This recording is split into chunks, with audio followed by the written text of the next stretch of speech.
Wen-Ping, que nos va a hablar de la posibilidad de un telescopio de 2 metros para el Observatorio de San Pedro Mártir. Entonces, los dejo con Laurence, quien les va a dar la introducción respectiva de Expositor. Okay, muchas gracias, Jesús. Entonces voy a cambiar al inglés. So, good evening, everybody. Good evening, those in Mexico, and good morning for those in Taiwan. So today we have the Dr. Wen-Ping Chen, who's going to talk to us about the, as Jesus was mentioning, the possibility to have a new 2-meter telescope in San Pedro. So I'm going to give a brief summary of who is Wen-Ping Chen. So he was born and raised in Taiwan until he did his graduate study in Stony Brook University. After his PhD in 1990, he worked as a Carnegie Fellow at the Carnegie Institution at Washington for 2 years. Then he joined the National Central University, NCU, in 1992. At the time, there was no more than a handful of astronomers in Taiwan, in whole Taiwan. So now there are more than 100 of them. He was the PI of the TAOS project at NCU and oversaw the operation of the telescope at UNAM Observatory. And later on, he was the PI in Taiwan of the Pan-STAR project that a lot of you know about. So please, Wen-Ping, when you want to have your presentation. Thank you. All right, thank you, Lawrence. Hello, dear fellow in Mexico City, Ensenada, at NCU, and from Shanghai. I am asked to brief you about the history, the status, and the plans to install yet another 2-meter telescope at San Pedro Martír. And so in the next half an hour or so, I would talk briefly about history, emphasize on status, and would tell you about the possibility. I asked some of my colleagues to join so they can probably answer questions if you have about specific scientific project. I'm from NCU, National Central University. This is the building I'm now in, and this is the observatory that we operate locally. So we started out more than 10 years ago to have this map. This shows the 2-meter class telescope in this part of the world. Other than a bunch in Hawaii, there are not too many. Right now, there are probably a couple that are being built in China, and I heard there's a 4-meter probably coming in Indonesia. But otherwise, this shows the 2-meter telescope. There's one in Japan, one in Korea, but then nothing at this longitude until there's one in Australia. So with all the water here, we thought there will be some time coverage if we have, we would have a niche if we have a small telescope here. Even among the observatories here, I think we have relatively a better site. So this is my 30th year at NCU, and the year I joined NCU, we already start to build this small observatory. This picture was taken a few years ago. As you can see, it's very limited in space. So it's very crowded. It's probably one of the most crowded observatory in the world. And it's one of the 2 observatory without an access road. So scientists, engineers have to walk up to the trail. So for any telescope or any heavy instrument, we have to rely on either people carrying it up, or we have to use a special cable that is set up and taken down just for one-time mission. So the altitude is at 28-something meter, It's located in the geographic center of Taiwan. The sky brightness is relatively okay because this site is next or nearly inside the national park. So the sky is protected. The scene is moderate. The problem is that because we're so close to the continent, the sky is highly variable. It could be perfectly clear in 1 hour and then just overcast in the other. So far we have a 1 meter telescope. This is still our workhorse. So it serves our faculty and students to have some hands-on so that we can propose time at larger telescopes. We still have a few small telescopes, but we once had 4 50 centimeter Taos telescope. The Taos 2, of course, right now is in SPM. Other than astronomy, this is a very valuable high altitude laboratory for meteorology or space science and earth science. There are some equipment here. So this is what we have been doing at Luling. We understand it's a small telescope, but because of the geographic vantage point, we try to do time domain astronomy 20, 30 years ago. So we have this high mass X-ray binary, all this blazar variability or ground support to do binaries. This is a whole Earth telescope global monitoring for astroseismology. And this is the part of our 1 meter telescope, Luling 1 meter telescope, LOT. This is with us. You can see that without us, the timing will be rather incomplete. We also do some transit timing variation for exoplanet. We discover comets, asteroid, and this is actually for the old Taos, from the old Taos experiment, that we see this stellar occultation by asteroid. It's actually measured by 3 separate telescopes. This is a long-term monitoring of a young star, so we get to see the obscuration by circumstellar dust clumps and also to see the accretion activity. All right, and we also turn ourselves on discovery mode, and we also discover supernovae. So the telescope is small, so we try to link up to big projects. So we joined actually the only country in Asia to join the Pan-STARRS. Right now, of course, this is into the Pan-STAR 2 mode, operates solely by NASA for solar system science. But in that particular exercise, we get a lot of experience about data analysis. And we also had quite healthy relation to have mutual visit with a partner institute. Right now, we are in this. Early on, is the Caltech project. Now is into this Zwicky transient facility using 5 meter, 2.5 meter, and 1.3 meter Schmidt telescope to discover and to characterize transient phenomena. This is in California, Palomar. Again, time domain science. This is not actually for today, but I want to show you that it's on top of the Mauna Kea.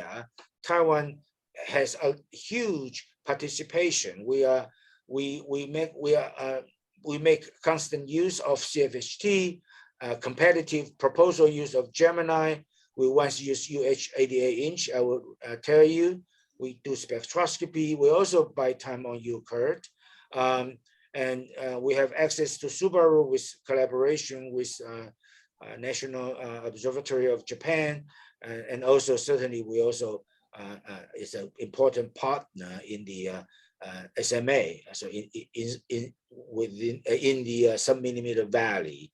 So we try to use this in Hawaii to be our important tool. Now come to our 2 meter. So we realize a 2 meter, even though small, can do a lot of things. So we plan to install Lulin, this 2 meter at Lulin. But as I told you, there's no road. So installation would be technically challenging, but we realized that at that time, we would like to secure the discovery of Pan-STAR 1. At that time, we realized there's a 6-hour lead time. So whatever Pan-STAR discover, we can get the cream of the cream, and within 6 hours, we can have with the first-hand information to discover, to secure the discovery. The first line instrument actually now is the first line instrument for our ongoing 2 meter project is the 4-color simultaneous imager and also a regular near-infrared imager. The project didn't go through because it was hampered first by the environmental impact study. We finally cleared that, but then we have this construction permit. It's always time limited. So there's an infinite loop. So once this is about to expire, then we try to renew that. But then this one will about to be expired. We have to revise our impact study. And then there's also the budget cycle. For a project that lasts long, the budget always runs short. So we didn't have enough budget, so we couldn't contract the project out. All right. So technical challenges alone. There's also some administrative difficulty. So the plan B is a few years ago, we planned to install it in Cerro Ventajón in Chile. It is this time that we brought in Shanghai Observatory and also the Chinese Academy of Science. They have a South America Center, and then also the local university. But this project also didn't work out because this about 2 years ago, the site developed, it's a new site. So we have to start from scratch, even though this Beijing group worked very hard. It didn't go smoothly, and partly also because of the COVID-19. Everything was shut down. But meanwhile, our telescope was ready in 2010, so it's 12 years ago. So it was shipped to Taiwan. At that time, we couldn't install it, so we put them in boxes in air-conditioned environment. But unfortunately, almost 10 years later, we ship it back. At that time, ready for the installation in Chile. All right, the site, of course, was good, but unfortunately, even now, it was not well developed. So that's why we have this current plan. So let me talk a little bit about the hardware. The telescope is a standard Ritchie-Christian, and it's 2 meter combined beam f8. At that time, that's because our 1 meter is also f8. So we would like to have instrument sharing. The optics is the mirror was made by Russia, so the optics should be okay. Well, I say it should be because it was never really tested, except in the factory. There's some sky, but it's not extensively examined. There's a 1 degree available field. We deliberately asked, this is kind of special. We would like to the telescope to slew very fast. It's capable of 4 degrees per second. That's just because we would like to follow NEOs. Solar system science has been a big subject in our institute. It's an L test. This is the maximum instrument mount in Casagram and also in Nasmith. This is the dimension. The telescope looked a little bit unusual because it's high. That's because at that time, our first light or somehow niche instrument is a multicolor simultaneous imager that is long. So we at least would like to accommodate that. So that makes this somewhat strange, but also require somehow taller building. So our showcase instrument is this simultaneous 4-color imager. At that time, the decision was made because of the solar system science. We would like to extend it to wide bands and almost near infrared, but we started with R rather than G, and certainly no U. So we have this RIZY imager with a dichroic mirror to split that light so we can get simultaneous photometry of 4 bands. 10 years ago, the plan was we purchased 3 deep depleted CCD commercially off the shelf, but then we developed one in-house instrument using, at that time, the Hamamatsu fully depleted CCD. So we purchased the chip, we built the controller and all that. Again, because of the delay or the termination of the project, our engineering group was dismissed. So right now we don't have any engineering capability. That's why we rely on a Shanghai group to test this thing. All right. So this is, if working, it would be a very powerful instrument simply because of the simultaneous capability to measure colors. All right. Also, one unique thing is it's near 1 micron, so it's almost a near infrared. The second instrument is a turnkey project. So we purchased this, well, custom made, but it's a standard JHK with filter wheel. It's a near infrared JHK. So it makes use of a Hawaii 2 grade chip with a controller, and we tested in a few years ago on this University of Hawaii 2 meter, 88-inch. So this is our first light instrument. Unfortunately, there was no second light. So once we knew it working, so we also packed it. Right now, it's sitting in the laboratory in University of Hawaii. All right. So this is something we would like to make use of, if possible. So right now, the Penstar has already moved to Penstar 2, almost a private operation. So I own the LSST. I will not go over this. You all know this well. It's a sky survey aiming to be wide, fast, and deep. All right. So there's more than 1 million alert per night. Again, we would like to see or do our best to get to maximize the science. The project, the last I heard, would have the first light in 2023, but probably more practically would be early 2024. All right. So that's the number, at least for our colleagues at NCU, to somehow link to our 2 meter project. All right. The LSC synergy with the NCU group is there's a Professor Pan. I will go through individual slide. Working on violent transient events, supernovae kind of thing. We have Professor Huang working on quasar variability. Professor Cho, our director now, working on X-ray binaries, all right?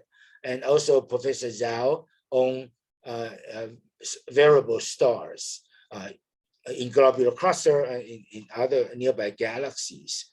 Me, myself, Wen-Ping Chen, working on stellar flares and also young stellar variability. Professor Win Ip he works on many other things, but the main emphasis is on solar system, also variability. So we would like to do the same thing. The slogan is, we could actually do the same night follow-up with 3-hour difference between the LSST site and St. Pedro Martír, and also another 9 hours with Taiwan. plus our Mexico and Shanghai colleagues, we can work around the clock. All right, we can communicate when work and do some relay work. We can really monopolize some of the subfield in air SST science. All right, this is Earth SST site. This is, of course, the SPM, and this is Taiwan. Interestingly enough, I didn't know that until I prepared this. Despite all the water that I omit here, down there, we are quite similar. We have very similar in opposite hemisphere, but we have very similar latitude. Shanghai, actually, our colleagues almost have the same, almost has the same latitude as SPM. All right, and even the site we have about the same altitude. So it's actually there are many coincidences. This is a bigger picture. So this SPM, this is Serapachon. This is where this SST 8-meter will be or is being built. This 3-hour difference is something we can take advantage of. So we are very actively joining the so-called alert system so that we could get alert. And we also open up our, at least the NCU part of the time, for the LSST community. They can sign up to do follow-up, all right, in a robotic mode. So for this, so we are very glad that we caught this opportunity to do it, as long as the timing can be worked out. I like this map a lot. This is NCU. Above that, that's Shanghai. But our map, the NCU logo, would be extended to across the Pacific Ocean to SPM and also to RSST. So here I talked about this, our science, RSST 2-meter, this all kind of variability. And also right now, the 2-meter, being in Japan, it will be ready by the end of this year. The imager, right now, the assembly, the 3 commercial cameras plus the optical tube, the optical assembly is now in Shanghai. Some of them are in Beijing, but the enclosure design has been done by ASIAA in Taipei, and the site preparation already partially began with soil mechanics with our UNAM colleagues. Of course, when the operation is going, it will be just all, we all work together to make that happen, all right? The telescope was made by a Japanese company called Nishimura, and this is where the telescope right now is, all right? So the proposed site, actually, I've been to SPM, but I do not recall this site. This site is next to TAOS 2, one of the TAOS 2 telescopes. I don't need to tell you the astroclimate of the site, but it's I'm very glad that the TAOS colleagues seem to be supportive. Either we could be their neighbor, or later on they could also share some administrative or technical work together. That's a nice thing. The building has been designed preliminarily. It's, as I explained, it has to be somewhat tall. To be at least 15. Right now, the current design is 21 meter, so we can still gain some seeing. Otherwise, the building is not large. There's some very limited spaces, but it's because the telescope will be remotely controlled or robotically operated, so with minimum footage on the site. The budget, this is the secret, but I decided to share with the general audience. All these in US $1 million. Of course, there's always the conversion rate, but this is what I adopt. So other than the capital investment of a telescope and the 4-color imager, also the infrared camera, it is what is left to be paid that we're concerned about. For us, we need to work. We already pay for the shipping back to Japan, actually later on to SPM, certainly the installation. Shanghai has put in quite a lot amount of money to retrofit. After 10 years, some of the cables, certainly a lot of the control system have been out of date. So Shanghai paid Nishimura to retrofit all these systems. Also, they ask, fortunately, we already made the NASMIS platform, even though at that time we didn't build any motor. So Shanghai requires that. So they ask Nishimura to so-called construct the so-called third mirror, the NASMIS motor. This is their investment. And they also have already commit money for partially for the dome and enclosure. And right now, the current estimate that's if we had to be able to have the first light, probably we need this amount of money. This is likely a lower limit because it depends on who and where we're going to build the dome. All right. So if it's built in Japan, it's quite expensive. So this is something we are working on. And certainly we will hope the ASIAA could also pay some of the money, and also if UNAM can contribute something, that would be great. All right, so the partnership right now is the responsibility. We need to deliver a working telescope to have this 4-color imager ready, and still better to have this near-infrared. The near-infrared camera right now, as I said, is in Hawaii with a special permit from the US Department of State to be able to operate in Taiwan. So we need to replace that, renew that with a new permit if it would go to Mexico. So that has not been worked out. Shanghai, as I said, they have already have the reconditioning and NASMIS foci. They also will contribute to dome.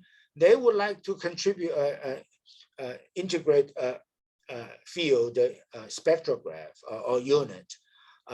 They already have one, but without waiting for the telescope, right now this unit is in Yunnan on their 2.4 meter and has been signed up for 3-something years. So at the moment, we do not have a unit, but hopefully either we can take that back or we can build another one, all right?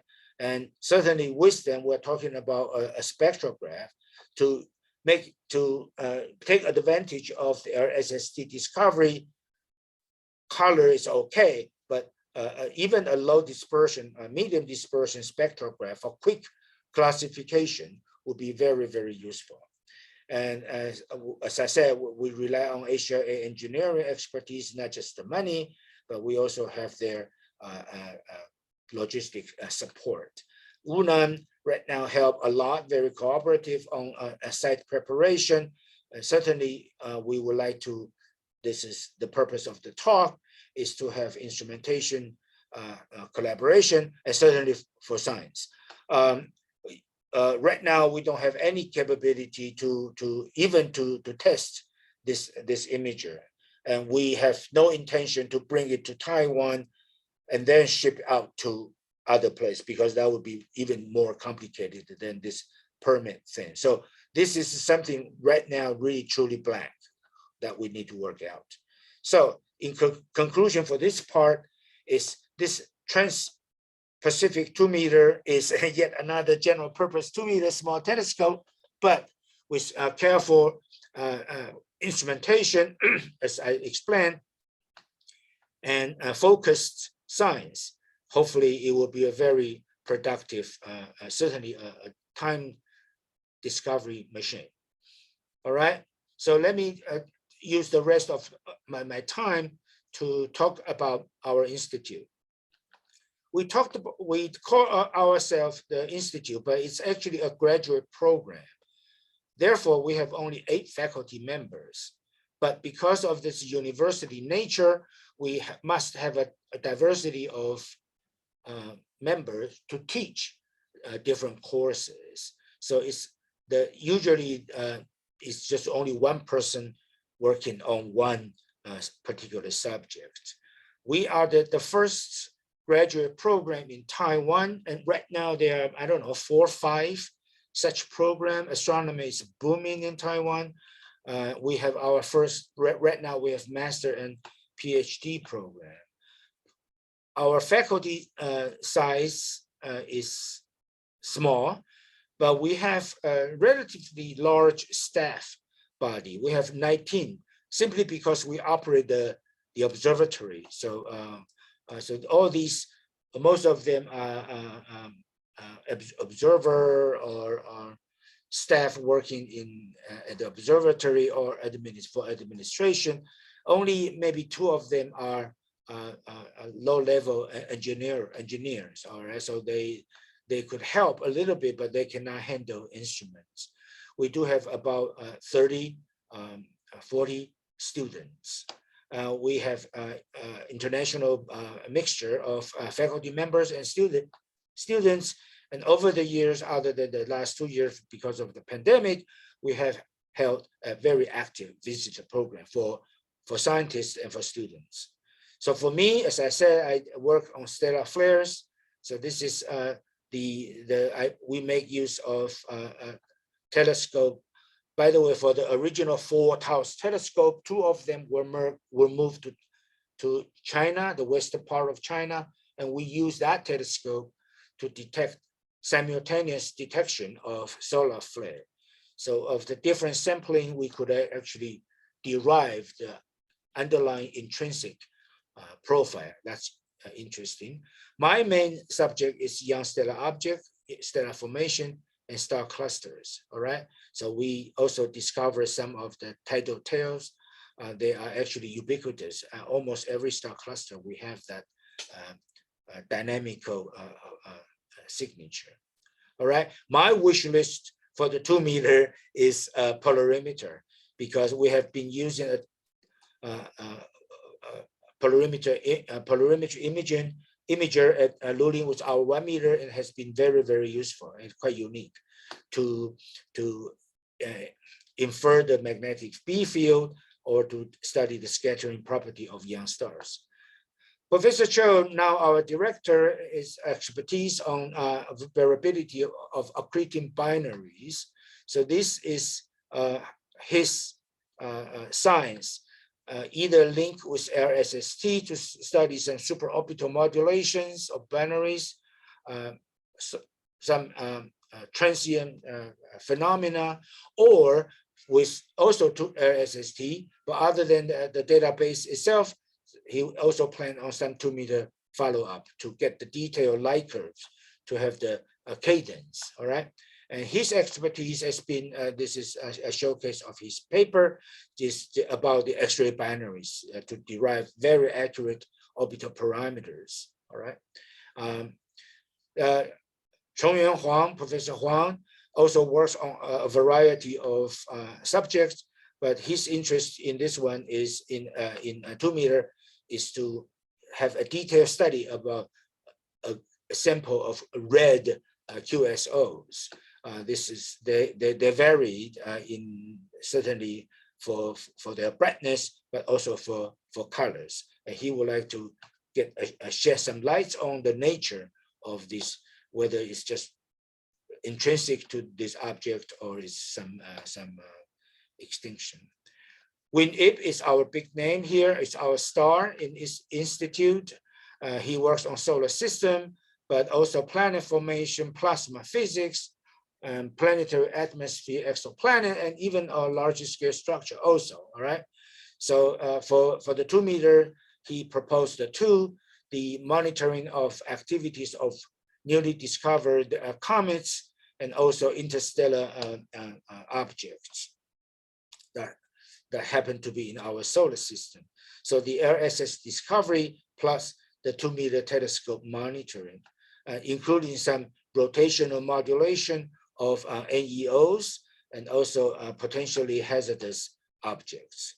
Has been used extensively by our 1-meter, and now with the 2-meter plus the multicolor simultaneous imager, he certainly expects to do much, much better.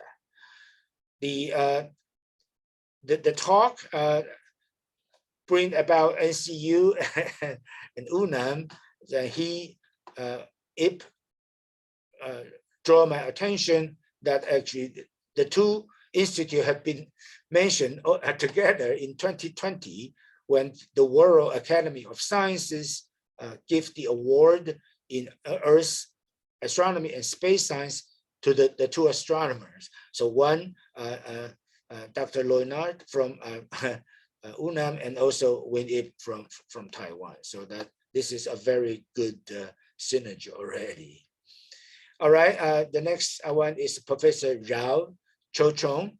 He right now is our PI with our manager of ZTF, our link to Caltech.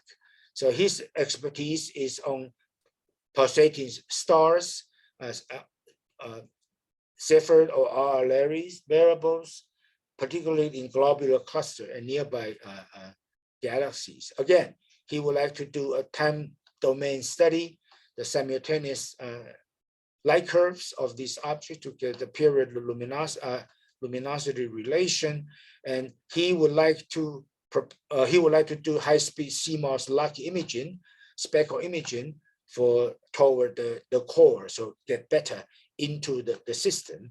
His proposed subject SST is to study variable stars in nearby galaxies, but also to follow up gravitational wave phenomena. So all time domain thing.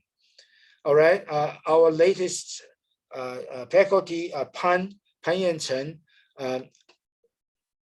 is interested in supernovae and also their host galaxies, also in application, not just the high energy phenomena, but also to cosmology.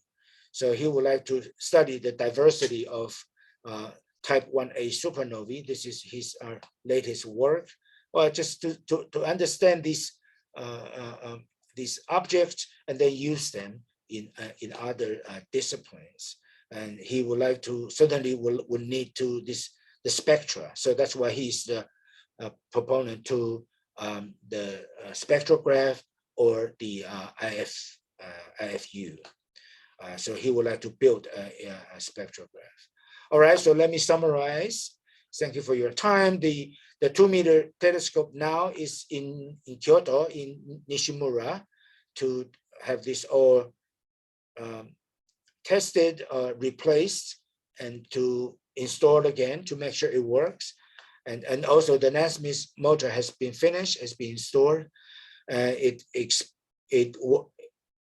whole work lasts for 2 years, from 2 years ago to the end of this year. At that time, they would need to accommodate a new project, so they would not allow us to put even in boxes in their factory anymore. So all the telescope components have to move out. So this is something we need to work on with our UNAM colleagues, whether we could ship these boxes to UNAM and store them somewhere. So that's why we also would like to push this project as soon and as safely as possible so that we could install the telescope. Certainly for NCU colleagues, we would like to catch up the timing for the LSST. So the dome, originally at Luli in Taiwan, they have already designed the dome. So we could make use the same dome design, and whether they will be manufactured by them or not is yet to be decided. Because as I said, to have it made in Japan is expensive. It's really does not make sense because then we have to move that to Mexico. The first light right now we expect as early as 2023. It's not practical, but if we work very, very hard, given a year and a half of lead time, we probably can do it by the end of 2023 and have the first light in 2024, in line with the LSST. That would be perfect, all right? We understand perfectly about the administrative or bureaucratic delay. That's all possible. But right now, our next immediate task is to have this simultaneous imager ready, and also to build the dome and the building, all right? And just for your information, LSST signed up the LSST so that we could have 3 to 4 PI that with student and postdoc to have LSST full data rights. But in exchange, we promise to contribute part of our NCU time, so the whole community of LSST can use. So I will close this, that we certainly need the generous support. So far, our colleague has been already very generous, but I hope the whole community at large would provide your support scientifically, engineering, or mentally, morally, to support us. So don't treat that as yet another 2 meter from Taiwan, from Asia. Treat it as your telescope, because I certainly hope, other than the traditional 10% share by the landlord, I hope you can claim more. But don't just use this 10, 15, whatever percent among your community, right? Work with us. So we at NCU, we are talking about sending student postdoc. We even, if money allows, we will send a resident scientist in Mexico. So we to emphasize, to boost the calibration. All right. So I understand some of you have some questions about the design of the telescope. That has been built. We cannot do much, but we do have one extra Nesmith focus. So we could accommodate additional instrument. If it's not the spectrograph, it could be the IFU or something else, right? So not everything is well planned. So what are we going to do? This is a general purpose telescope, but we would like to do specific science, so in order to mushroom. All right. So I certainly hope to work with you all. Thank you very much. Thank you, Wen-Ping. Jesús, te dejo limpiar la conversación.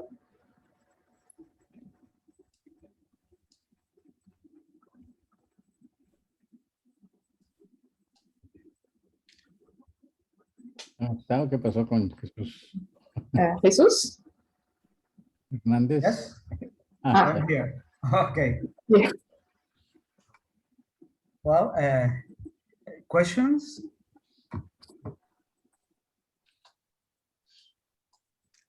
Let me check here. Okay, I have a question here. Margarita?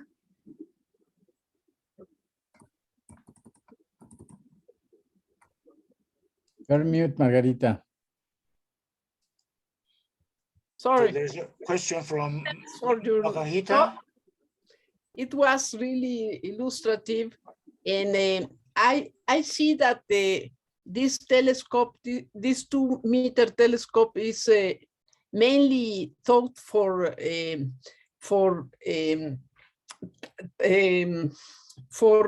events that are transient events, and if you really want to have a general purpose telescope, you need to have a guider. So I don't know if you have any guider in that telescope in order to do a spectroscopy, IFUs, or something like that. Very good question. Thank you very much. This is very good. No, the answer is no. But I would imagine it's relatively simple to have an off-axis guider, but you're right. The reason we didn't have that already is because to do some really quick follow-up, it's a small telescope, so we don't compete for photon. So we would like to study bright sources. That is why we didn't even have a spectrograph as the first light instrument, because we don't want to compete for photon. We leave those to medium-sized large telescope. So you are absolutely right. So we can probably talk about this, how to make it happen. Once with a spectrograph, we definitely need a guider, right? So yes, but right now, so far as we know, the pointing and the tracking accuracy is good enough. So for a couple of minutes integration, it should be okay. So for photometry, it's for point sources. That's so far it's okay. Is that okay, Margarita? Yes, and also it's quite interesting for the K-band in the infrared. I think. Oh, definitely. I heard about this UNAM colleagues. Probably, if you just take the chip out and build a simultaneous optical and near infrared imager, 6 color, 7 color, that's beautiful. I totally look forward to it. It's quite interesting. Thank you very much. Sure, thank you very much. Excellent. Okay. Additional question, you can raise your hand, your virtual hand.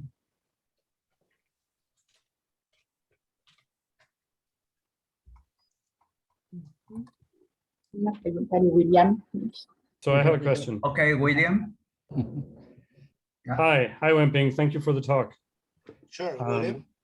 Yes, so I have questions along a couple of lines. One is related to design of the instruments in the building and the telescope, and the other, if you will, in terms of models for collaboration and partnering. So the first part, in terms of the telescope,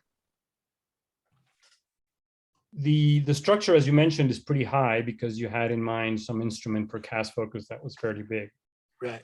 So what do we know, what do you guys know about the mechanical properties of the telescope in terms of performance? I understand it hasn't seen the sky, and this fairly high elevation axis above the azimuthal ring would probably have some specific properties in terms of performance and vibration. So that's one question.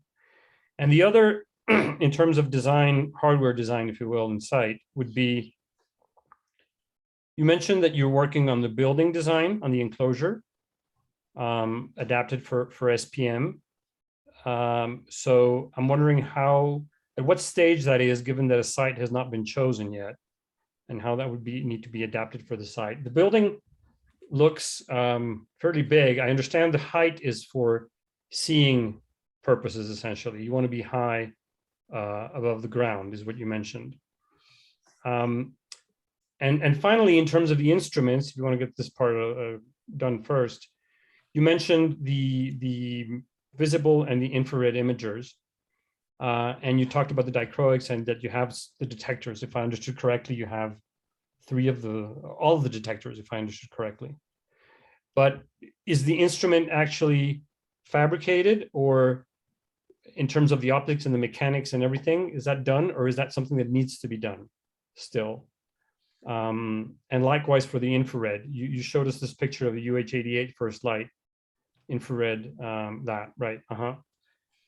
So, and that's the detector, but I don't know, what is the status of the rest of the instrument that this detector would be on?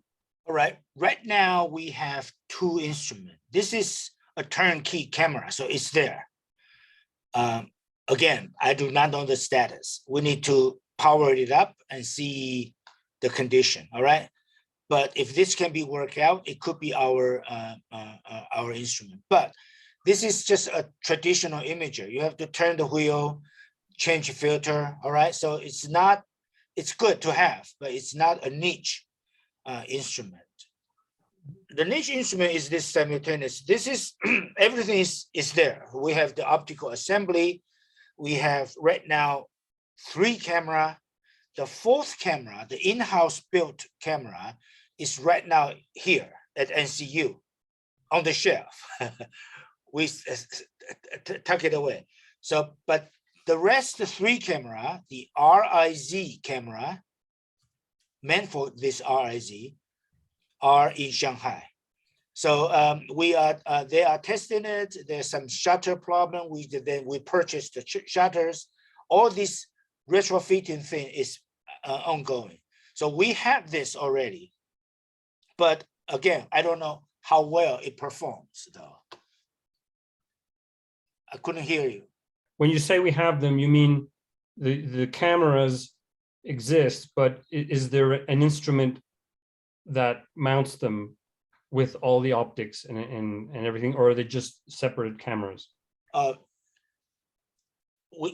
call it the optical tube, the assembly. Okay. Yes, it's there. Okay. So we need to put this camera with this tube to make it the whole imager. That's why it's long. Mm-hmm. Okay. Yeah. Okay. So we have that. So unfortunately today, all you heard is, well, we have the camera, but we have the telescope, but that's because there's a long delay. We do not know the current status.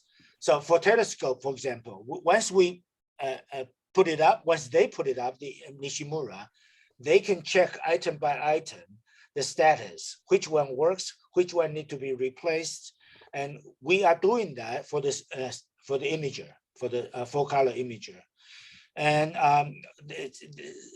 the following is actually in-house. It's for our NCU and Shanghai colleagues, is that the current 3 CCDs are very high-end CCDs, but after all these years, they may not work perfectly. So we already have a plan to purchase some mediocre a camera to have a backup, so that if we cannot get all the at least three cameras back, we can probably get 2. And then we put another 2, so we still have 4 camera to have 4 color capability. All right, so that's maybe plan C, but okay. Yeah. And I'm sorry, what is Dom? Yes, they certainly have all the for the acceptance, we have all the characterization. So the fundamental frequency and all the wind tolerance, earthquake tolerance, we have all that. So it has been factored in when they built this somewhat taller telescope.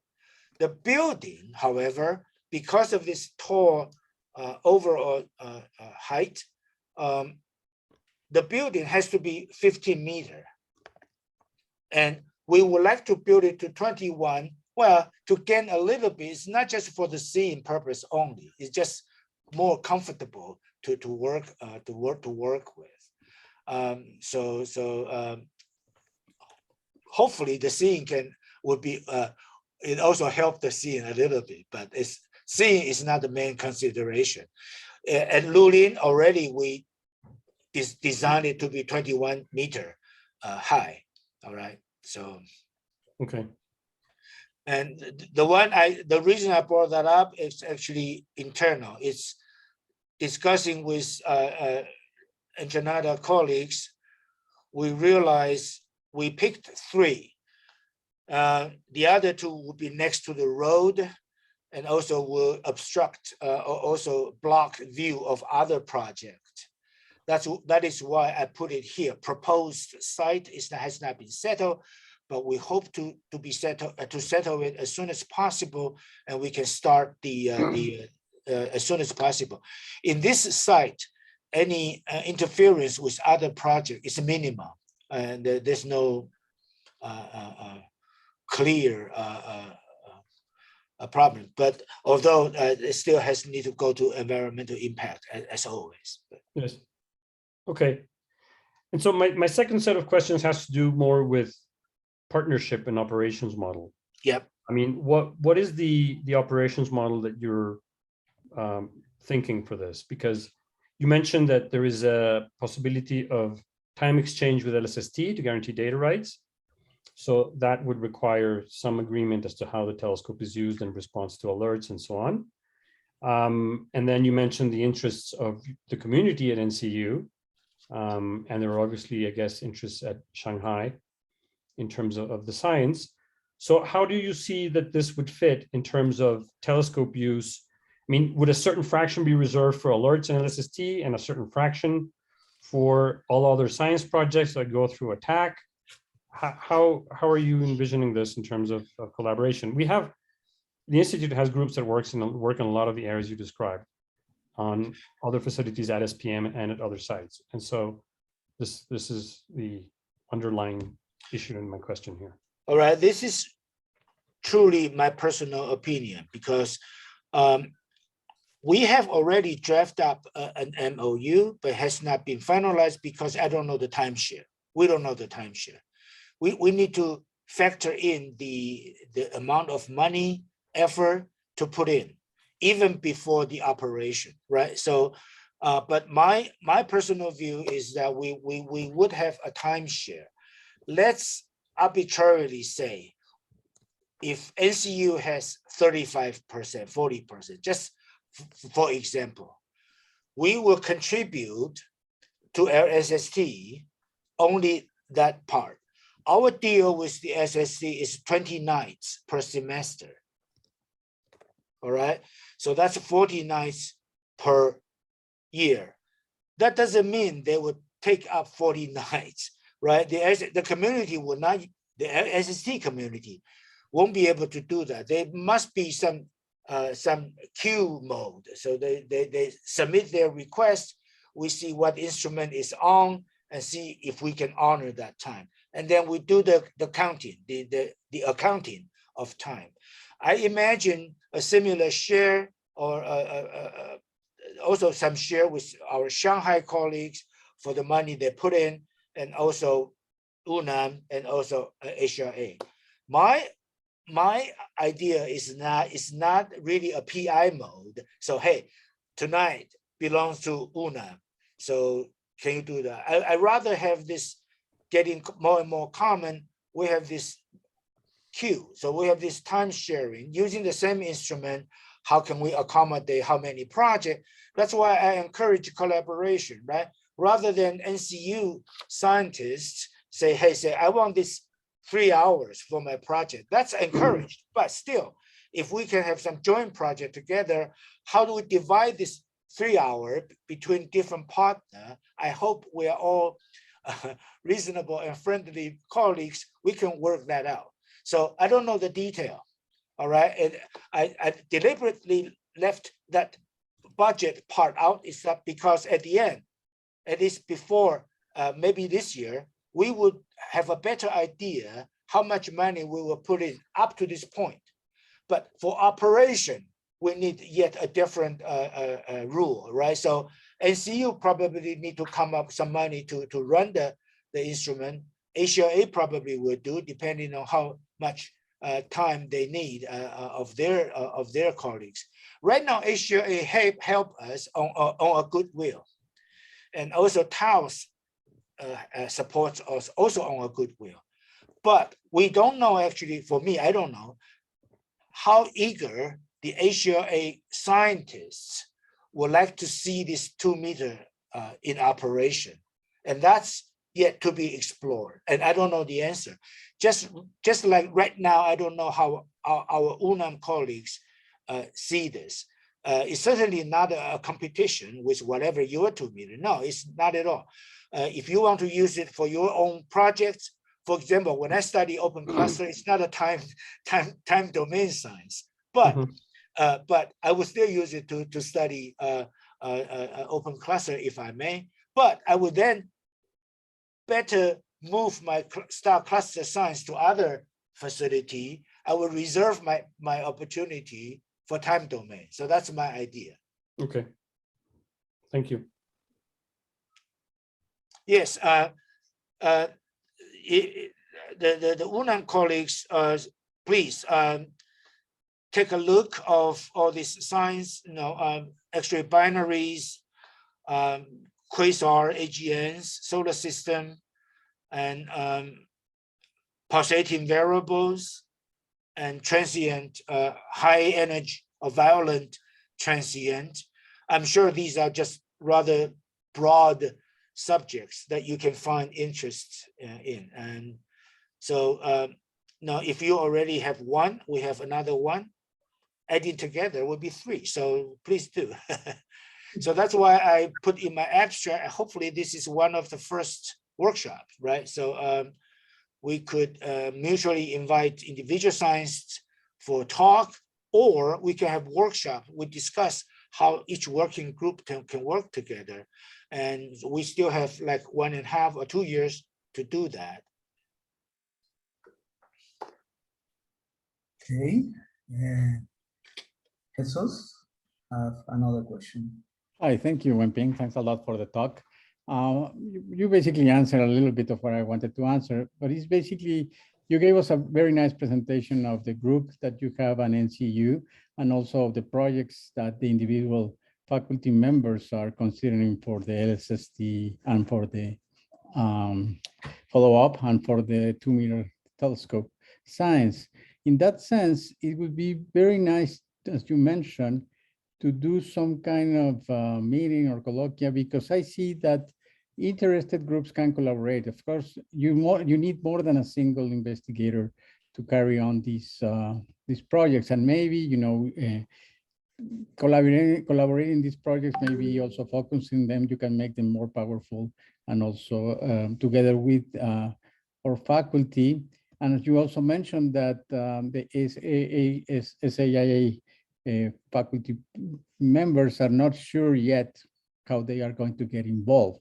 So in a sense, for me, the model for collaboration would be in those lines. Since, basically NCU is not a very large group. Of course, we do not have now a sense of what the Shanghai group, how big it is and how much collaboration they need. But I really see that in your projects, getting more researchers involved in these projects is certainly needed or wanted. No? I agree. So I think basically probably you meant some kind of a working group, topical group, right? So yes, we can have that started immediately. I didn't speak on behalf of our Shanghai colleagues because like almost every institute in China, every institute is big. We have 8, they have probably 200 or something, 100, 200. So, and they also have submitted their science interests, but that's basically everything. So with a big group, that's naturally. We have 8. I only talked about not 8 because we have faculty working on theory, and so I didn't include those. So what I can do, how about this, Jesus, is that in next action item is to maybe based on NCU, because we started this. We have some working groups. So we have a violent transient, we have X-ray binaries, we have stellar variability, that include me, right? I also work on stellar variability. So, and also, I don't know, AGN. So this broad term, and then we see how our UNAM colleagues would like to think about the possibility. The reason, probably the ASIAA colleagues have not, I know a few, but the reason is because the project has been delayed, right? You don't count on that, say, hey, my career would count on this 2-meter telescope. We don't do that, right? We still keep our daily life busy with whatever we have on hand, but we think about what happened in 2 years once we have this, right? So I'm sure my NCU colleague would say, hey, of course, other than my postdoc, my students, other than my European American colleagues, how about an additional component in Mexico? After all, right now we have this 2-meter telescope to do our own experiment, right? We can decide the way we collect the data, the way we analyze the data.